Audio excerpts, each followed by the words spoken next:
Hi friends, I'm going to be doing a demo on this 1979 Stratocaster that I've got for sale up on Reverb. I'll show you the amp I'm using. If I can figure out how to turn my camera around. I guess I'll do it the old-fashioned way. There's the amp I'm using. It's an old Magnatone tube amp. So if you hear a little bit of buzz, it's coming as much from the amp as from anything else. Yeah. 4 screw holes up here where there used to be something screwed in. I don't know if that was just a cover up there or maybe there was some sort of locking trim, but the nut looks original, so whatever they did, they didn't modify anything in the headstock that I can tell. Tuners, I believe, are all original. They've all got the F stamp indicative of the time. 3-bolt neck. This bolt has been replaced with a heavy-duty Allen hex wrench. I don't know when that was done. It was like that when I got it. The guitar sounds great. Straight into the amp, no effects or anything, and you know it's this. So 5-way selector, obviously. Neck and middle. Just middle. Middle and bridge. Just bridge. Volume.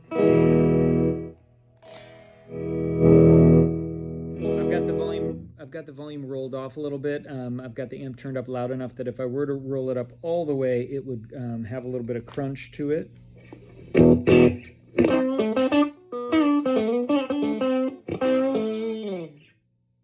pickups have a nice amount of bite to them. The tone pots work.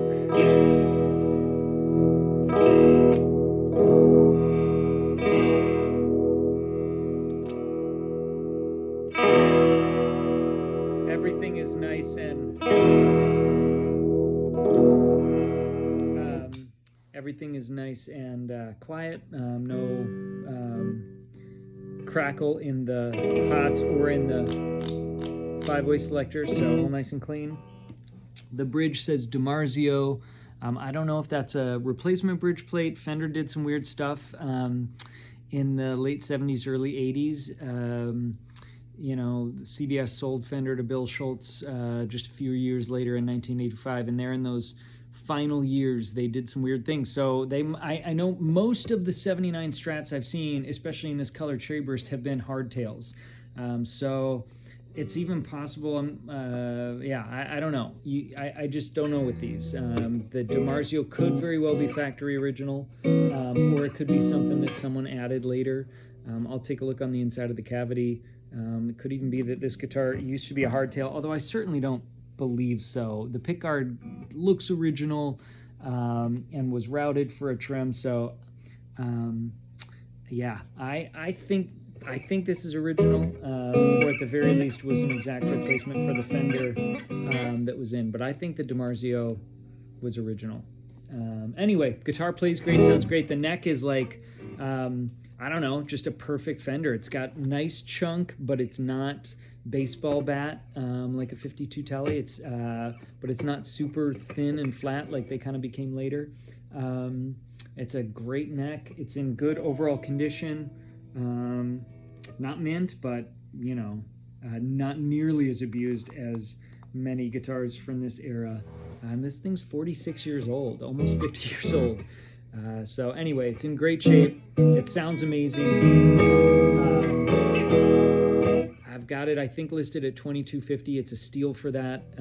These will, at the very least, hold their value. This, you know, will eventually, well, these instruments already sold from what the market's down from what it has been. So this is a guitar that I have seen sell for well over $3,000.